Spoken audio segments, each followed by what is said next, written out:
रवि जी, आज सवाल यह है कि कांग्रेस पार्टी भी आपके साथ नहीं खड़ी है। वो लड्डू बांटे नहीं बांटे, लेकिन उनको वो भी आरोप लगा रहे हैं। और टेक्निकल बातें हैं ना, व्हाट्सएप चैट्स हैं, मोबाइल्स का इस्तेमाल है, ब्यूरोक्रेट का इकबालिया बयान है, जो करीबी दोस्त बिजनेस एड मनीष सिसोदिया का, दिनेश अरोड़ा का बयान है। ये सब कुछ तो उनके खिलाफ जा रहा है। अब कोर्ट भी आपको लग रहा है कि बी टीम है क्या बीजेपी की? देखिए, कोर्ट ने रिमांड दे दिया। अंजना जी, कांग्रेस तो सबसे पहली पार्टी थी जिसने आम आदमी पार्टी के साथ मिलके दिल्ली में पहली सरकार बनाई थी। अब उसके बाद इनका हृदय परिवर्तन हो गया तो वो इनकी इच्छा की बात है, उस पर हम क्या कमेंट करेंगे। मगर एक चीज ये है कि आज पूरे देश के अंदर जिस तरह का माहौल बन रहा है और जिस तरह से आम आदमी पार्टी हर जगह प्रदर्शन धरना दे रही है, इससे लगता है कि ये वास्तव में गलत स्टेप हुआ है। पहली चीज तो ये कि जो एक्साइज पॉलिसी थी उसको अप्रूव किसने किया था? एलजी ने। एलजी किसके बनाए हुए थे? भारतीय जनता पार्टी के। कंप्लेंट किसने करी? एलजी ने। वो किसके बनाए हुए थे? भारतीय जनता पार्टी के।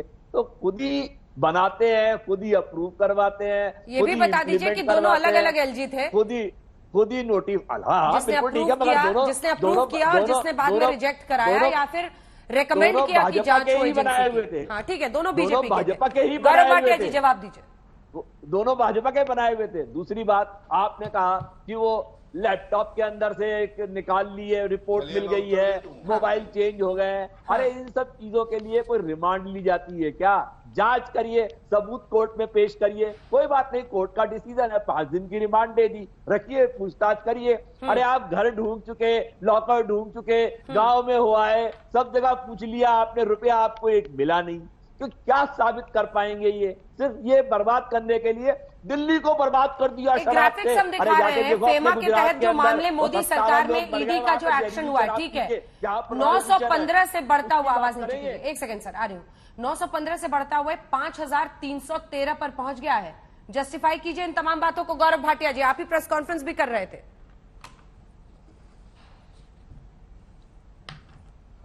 6 गुना हो गए, 6 गुना। जी, आज प्रमुख मुद्दा देखिए क्या है जी।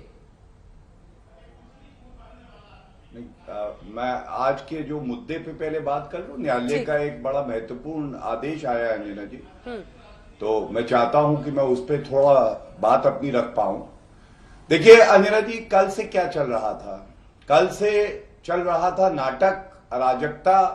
हमने देखा किस तरह से शिक्षा, बच्चों की बात कर रहे थे। अरे शराब नीति को लेके ये घोटाला हुआ है, शराब मंत्री है एक्यूज नंबर 1 मनीष सिसोदिया, पहली बात। दूसरी बात, आज न्यायालय ने कुछ तथ्य पाए होंगे, देखा होगा दलील दोनों पक्षों की, उसके बाद ही तो सीबीआई कस्टडी में दिया है ना 5 दिन के लिए।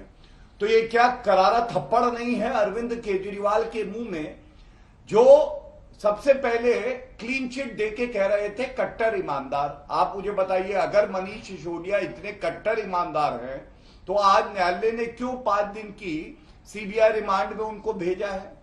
तीसरी बात, जो बड़ी बात है, मैंने अभी प्रेस वार्ता में भी ये बात उठाई, आप बताइए, न्यायालय में अगर किसी आरोपी को पेश करना है और जो हमारे देश का कानून कहता है, आप उसमें व्यवधान पैदा करते हैं, आप प्रदर्शन करते हैं, आप राजघाट जाते हैं, आप कहते हैं चाचा खाना नहीं खाएंगे।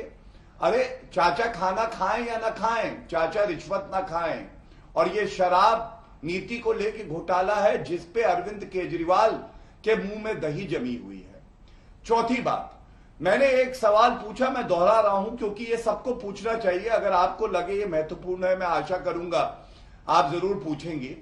करीब 5.5 महीने का समय था मनीष सिसोदिया के पास। आपको मालूम ही है अंजना जी, मैंने भजन लाल का केस बताया, सर्वोच्च न्यायालय में लिखा है आदेश में कि राजनीतिक द्वेष का अगर कोई मामला है, कोई भी नागरिक, वो उच्च न्यायालय और सर्वोच्च न्यायालय जा सकता है, और अगर वो दिखा देगा ये राजनीतिक द्वेष का मामला है तो केवल एफआईआर नहीं, चार्जशीट भी क्वॉश हो जाती है, निरस्त हो जाती है।